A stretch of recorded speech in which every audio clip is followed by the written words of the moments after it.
Ils ont réussi à nous faire entrer dans la Première Guerre mondiale. En fait, grâce à eux, la guerre a continué pendant 2 années supplémentaires. Il y a plusieurs personnes qui croient que toutes les guerres de ce siècle ont eu lieu pour qu'un petit groupe de financiers puisse faire des profits.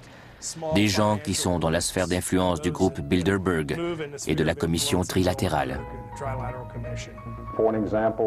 Prenons la guerre des Balkans.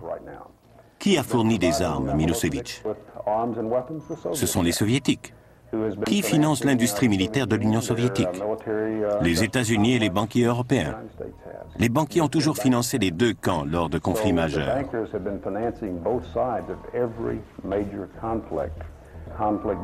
Les conflits entraînent le progrès, les conflits contrôlés entraînent un progrès contrôlé. Chaque guerre importante amène son lot de ventes d'armements et de prêts gouvernementaux. Les gens doivent payer des intérêts à la banque. Voilà de l'argent créé à partir de rien.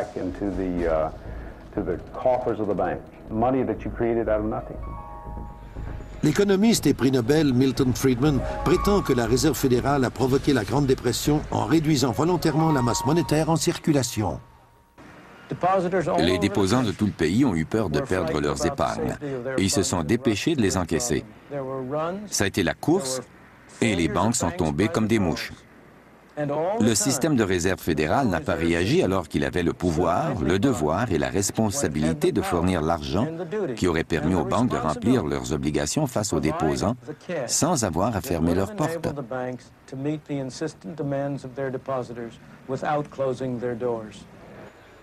Louis McFadden, membre du Congrès et président d'une commission sur les banques au moment du krach, déclare « La Grande Dépression est un événement intentionnellement causé par des banquiers internationaux qui ont créé une situation désespérée qui leur a permis de sortir de cette crise avec les pleins pouvoirs sur nos vies. » Un mémo a circulé avant la chute du marché boursier. Tous les gros joueurs, les initiés si on veut, se sont retirés du marché à temps. Pendant 4 ans, ils ont tout liquidé. Ils avaient donc de grandes quantités d'argent liquide au moment du krach, ce qui leur a permis d'acheter des compagnies importantes pour quelques dollars. Le gendre de Franklin Roosevelt décrit ainsi la Grande Dépression. C'est le pouvoir financier mondial qui a dépouillé délibérément le public en provoquant un manque soudain d'argent à court terme sur les marchés de New York. Un des initiés, Joseph Kennedy, a vu sa fortune passer de 4 millions en 1929 à plus de 100 millions 4 ans plus tard. Tout comme aujourd'hui, la presse américaine cache certains faits. Ces scènes d'émeutes n'ont jamais été montrées auparavant. Les caméramans ont fait leur travail, mais ces images n'ont jamais été diffusées aux actualités. On contrôle l'information depuis longtemps en Amérique. On ne se prive pas cependant pour diffuser des nouvelles plus frivoles.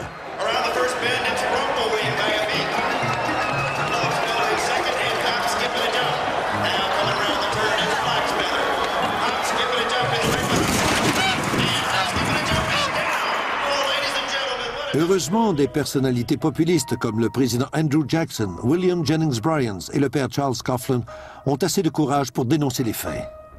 May I remind our president with all due respect that not one of these soldiers cast a ballot on that fateful Good Friday night in the spring of 1917 to force a peace-loving nation like ours to take up arms for the profiteers and the exploiters of mankind. Durant la dépression, le pire ennemi des banques est Huey Long. We've tried the Republican Party, we've tried the Democratic Party, then we've gone back and tried the Republican Party, and now we're back trying the Democratic Party. And unfortunately, whenever we get into power with either one of these parties, we find that the one crying need of our people, the redistribution of wealth, so that none will be too poor and none will be too rich, is always neglected by the party that is in power. How many men ever went to a barbecue and would let one man take off the table what's intended for 9/10 of the people to eat? The only way you'll ever be able to feed the balance of the people is to make that man come back and bring back some of that grub he ain't got no business with.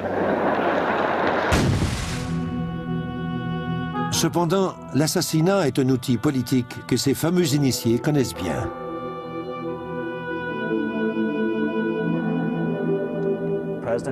Prenons l'exemple du président Jackson, qui était le principal opposant à une banque centrale privée à cette époque. Un assassin s'est présenté devant lui et lui a mis 2 pistolets sur le ventre. Il a tiré, mais les 2 pistolets se sont enrayés, ce qui a sauvé Jackson. On a appris par la suite que l'assassin avait des liens avec les banquiers internationaux. C'est intéressant de noter que si les livres d'histoire ne s'attardent pas beaucoup à ce problème des banques, Jackson, lui, considérait que c'était l'une de ses réalisations les plus importantes. En fait, il a même fait écrire sur sa pierre tombale « J'ai tué la banque ».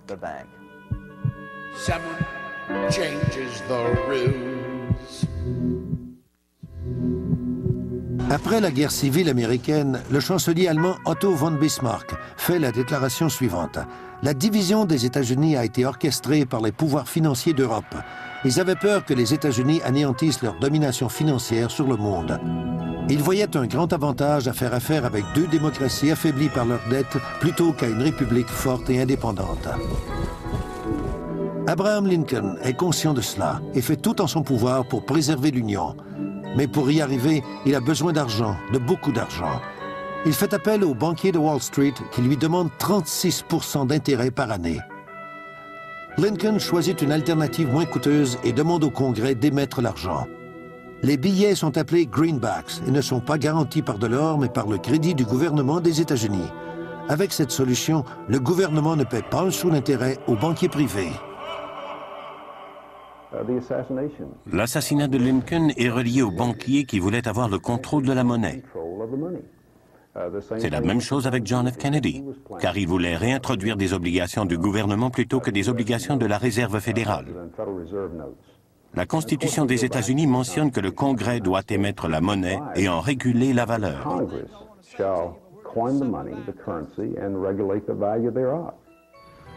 Si vous demandez aux gens sur la rue qui émet la monnaie, ils vont vous répondre que c'est le gouvernement. C'est la raison pour laquelle tout ce mensonge fonctionne. Les gens savent intuitivement que c'est le gouvernement qui devrait émettre la monnaie. La Réserve fédérale n'est pas fédérale et n'a pas vraiment de réserve. Dans l'annuaire téléphonique, vous ne la trouverez pas dans les pages bleues du gouvernement. Elle est citée dans la section Affaires, juste après Federal Express. Louis McFadden a combattu la Réserve fédérale jusqu'à son dernier souffle. Il disait que c'était un super-État contrôlé par des banquiers et des industriels internationaux dans le but d'asservir le monde pour leur propre plaisir. On a tenté 2 fois de l'éliminer. D'abord, un tireur l'a raté, puis il a été empoisonné, mais un médecin a réussi à lui faire un lavage d'estomac. Des gens assez puissants pour causer les 2 guerres mondiales et la Grande Dépression doivent avoir une sorte de club pour se rencontrer et pour partager les profits. Si vous n'avez jamais entendu parler des Bilderbergers, c'est qu'ils n'ont jamais voulu que vous les connaissiez. À leur rencontre annuelle en huis clos, personne ne peut approcher les bâtiments. Les individus les plus puissants du monde occidental s'y rencontrent. Mais le New York Times, le Washington Post ou le LA Times n'en parlent jamais.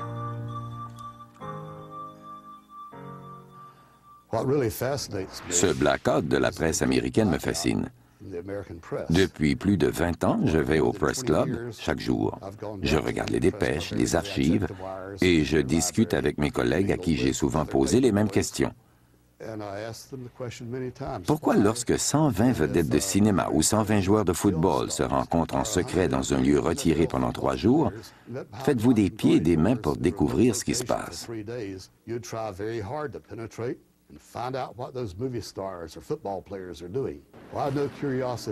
Pourquoi n'avez-vous pas la même curiosité lorsque 120 financiers et politiciens qui ont un pouvoir extraordinaire se rencontrent dans un lieu retiré et entouré de gardes armés? La sécurité est importante mais discrète.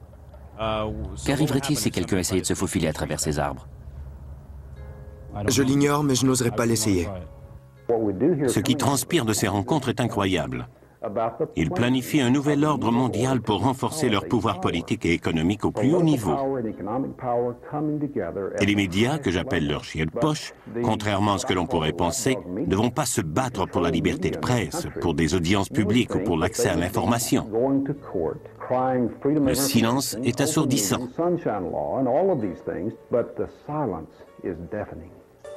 Lors de la dernière rencontre du groupe Bilderberg, on comptait parmi les invités le conseiller du président George Stephanopoulos, le sénateur Sam Nunn, David Rockefeller,